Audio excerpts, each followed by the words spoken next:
Assalamualaikum warahmatullahi wabarakatuh. Sahabat Abah yang dirahmati Allah, hari ini kita akan mendengar kisah luar biasa dari seseorang yang pernah menjadi saksi hidup perjalanan dua tokoh besar, Bahar bin Smith dan Lutfi bin Yahya. Ini bukan sekadar cerita biasa. Ini tentang perjalanan spiritual, kebingungan, hingga menemukan jawaban yang selama ini dicari. Yuk, simak kisah ini sampai selesai. Dan jangan lupa dukung Abah channel dengan like, comment, dan subscribe.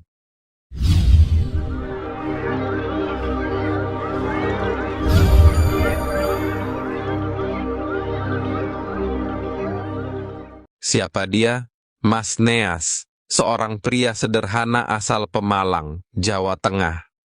Awalnya, dia hanyalah pemuda biasa yang tumbuh besar dalam keluarga religius. Keluarganya rutin mengikuti pengajian Kanzus Shalawat bersama Habib Lutfi di Pekalongan. Saat itu, setiap Jumat adalah hari yang spesial, hari shalawat, doa, dan berkumpul dengan banyak jamaah. Namun, ada sesuatu yang menarik dari ceritanya. Selama bertahun-tahun mengikuti pengajian, Mas Neas mengatakan bahwa Habib Lutfi tidak pernah berbicara tentang hal-hal mistis atau makam keramat. Fokusnya adalah cinta kepada Rasulullah SAW dan memuliakan Islam. Beliau itu lebih sering bicara soal cinta kepada tanah air dan pentingnya menjaga harmoni. Kisahnya semakin seru ketika Mas Neas bergabung dengan Front Pembela Islam, FPI.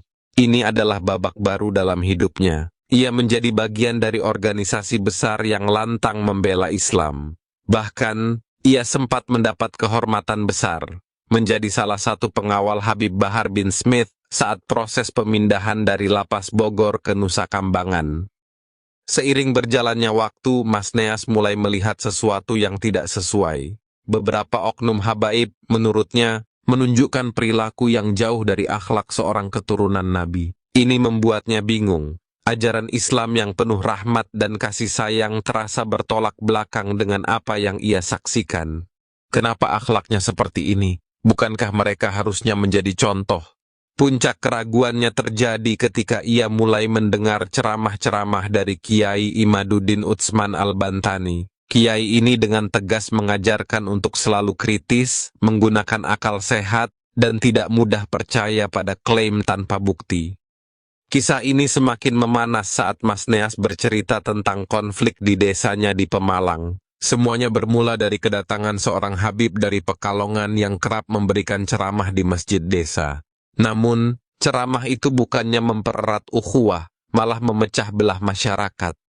Habib tersebut seringkali menyindir kiai lokal, yang sudah lama dihormati oleh masyarakat desa. Akibatnya, banyak jamaah yang terpecah menjadi dua kelompok. Yang tadinya desa itu damai, sekarang jadi banyak orang saling curiga. Mari kita dengarkan ulasan singkatnya. Assalamualaikum. Waalaikumsalam. Sehat ya? Alhamdulillah sehat. Iya, iya. Oke, nah, begini Mas. Mungkin langsung saja apa jenengan yang kenalan sama teman-teman kita lah ya. Assalamualaikum warahmatullahi wabarakatuh.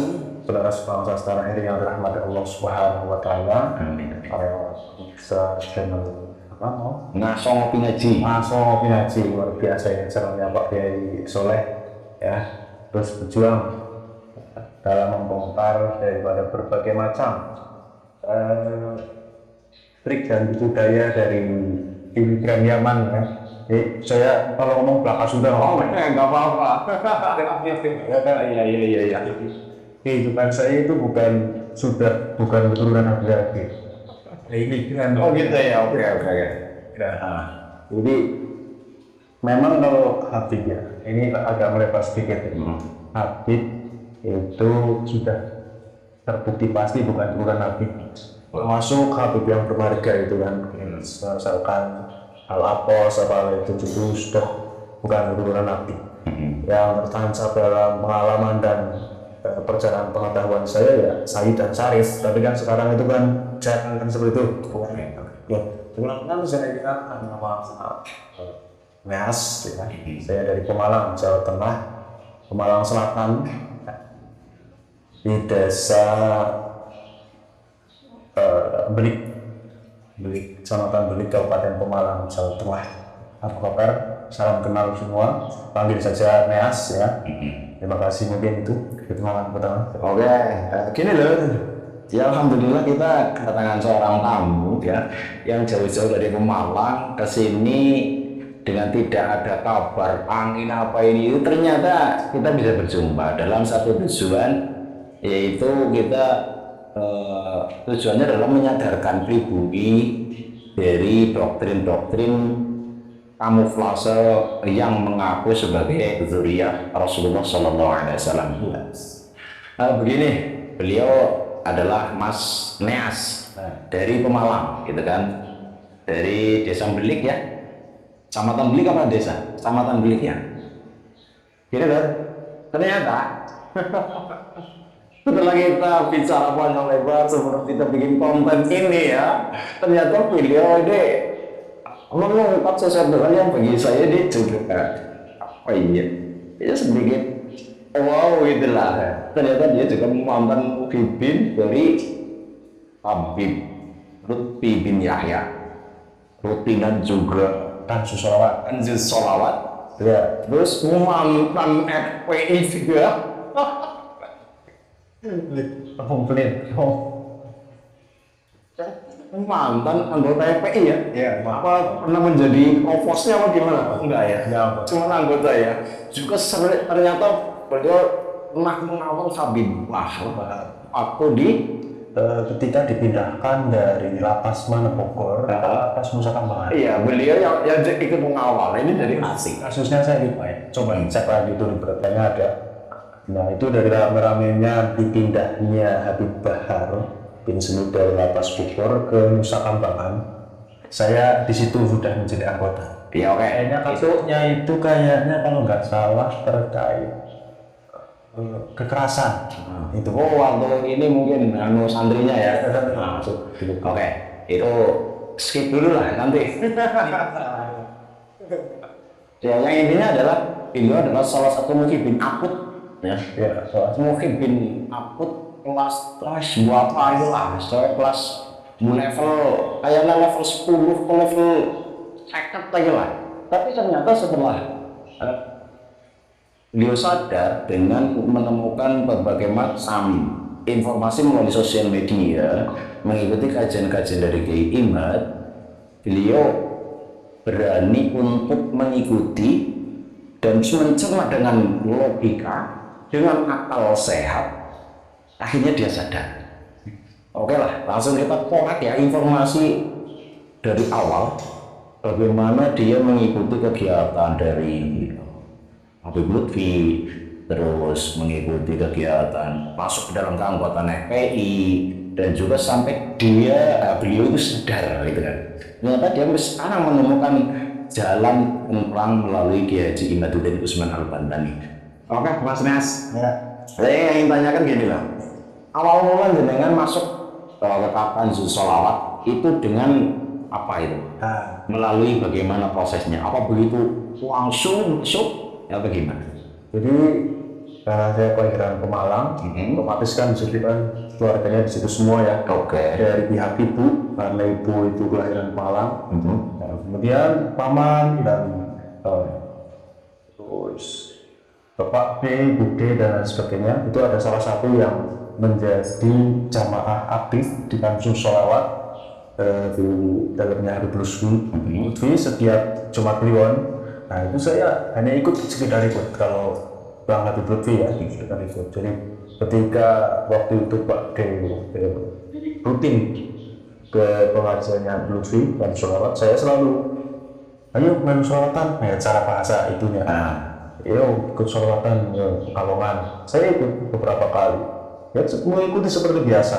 Berarti gini. Terkait Habib Lutfi. Pada waktu jenengan mengikuti kegiatan di Kanjus Sholawat itu, apakah Habib Lutfi pernah menyinggung tentang makam-makam ataupun dengan cerita-cerita keramat-keramat dari mbah-mbahnya Habib Lutfi apa gimana? Pernah nggak? Saya selama mengikuti Kanjus Sholawat pada waktu itu tidak pernah. Satu kalimat pun menyinggung makam ataupun menyinggung keramat-keramat itu tidak pernah. Tidak pernah ya? Sedengar saya tidak pernah. Saya hanya seingat saya di situ setelah tawasulan ya sholawatan, terus ceramah sedikit mungkin itu mantunya siapa itu ya? Tentunya kurang paham saya. Itu ya itulah udah menang dia yang suka ceramah itu di situ. Oke. Baik. Yang menyinggung. Untuk selanjutnya gini Mas Neas, dengan ini masih berkaitan dengan beliau Habib Lutfi bin Yahya ya.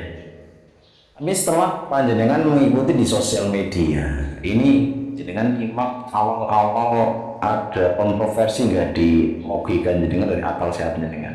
Dari mengikuti menemukan mungkin video dari Kiai Haji Imad dan konten kreator-kreator yang lain gitu lah. Pengalaman jenengan gimana? Pengalaman gimana? Gimana? Maksudnya awalnya kan jenengan mukibin gitu kan? Awalnya menjadi mukibin, akut saya menjadi anggota FPI berarti kan luar biasa itu kan. Nah, setelah jenengan menemukan dari konten kreator ada video seperti ini, Kiai Haji Imad ini membatalkan nasabah Alawi, ini dari logika jenengan gimana pada waktu itu? Ada kontroversi ataupun langsung menerima Kiai Imad apa melalui proses gimana? Jadi sebelum kemunculan Kiai Imad yang membawa tesis secara ilmiah terkait putusnya nasab Habib di Indonesia, itu sebenarnya saya agak mau menuju taubat sebenarnya. Oh, dan agak tanda-tanda menuju Habib ini agak ada kecurigaan. Yang paling utama adalah terkait akhlak. Yang paling utama terkait akhlaknya itu agak saya curiga. Turunan Nabi hal seperti ini, hal seperti itu. Tapi pada waktu itu masih mengakui Habib Lutfi bin Yahya sebagai turunan Nabi karena dia tidak pernah provokasi, tidak pernah ceramah yang keras dia. Hanya itu Habib Rizik, Habib Bahar, dan juga waktu itu ada pembubaran FPI. Itu saya sudah mulai lost kontak dengan teman-teman dari FPI Pemalang, sudah lost kontak semuanya. Nah, kemudian diperjelas lagi pertobatannya adanya Kiai Haji Imaduddin. Itu ceritanya. Oke, berarti prosesnya seperti itu ya. Prosesnya tadi disampaikan bahwasanya itu sebenarnya itu karena ada melihat secara di dunia nyata beberapa oknum-oknum habaib dari akhlaknya yang kurang moral itulah ya. Entah itu dari kata-katanya ataupun perilakunya.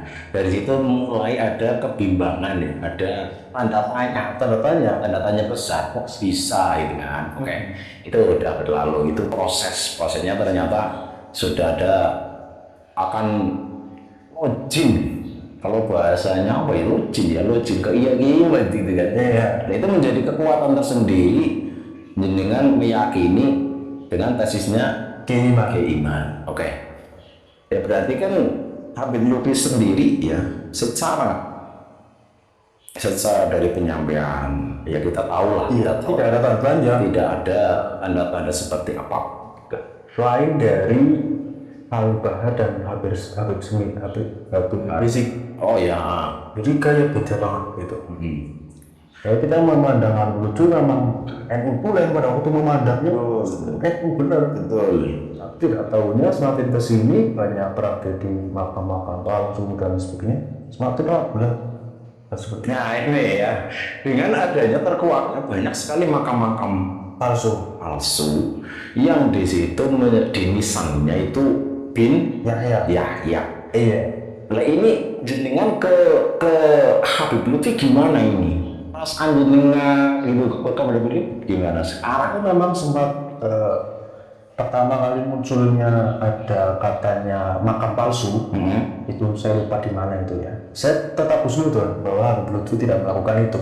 Saya berpikir itu hanya oknum. Hanya oknum yang pertama. Kemudian seiring berjalannya waktu kok ada lagi, bahkan dekat dari kecamatan saya itu Ulu Jami Pemalang. Itu dari situ saya usul saya hilang. Habib Lutfi bin Yahya tidak melakukan klarifikasi dari berbagai pengajian dan acaranya, satupun tidak menyinggung Sahabat Abah, kisah Mas Neas adalah pengingat bagi kita semua, bahwa dalam mencari kebenaran, kita harus berani berpikir kritis, terus belajar, dan memegang teguh ajaran Al-Quran dan hadis. Jangan biarkan perbedaan pendapat memecah belah kita, karena Islam adalah agama rahmatan lil alamin. Terima kasih sudah menonton video ini sampai habis. Jika kisah ini menginspirasi kalian, jangan lupa like, share, dan subscribe Aba Channel. Sampai jumpa di video berikutnya. Wassalamualaikum warahmatullahi wabarakatuh.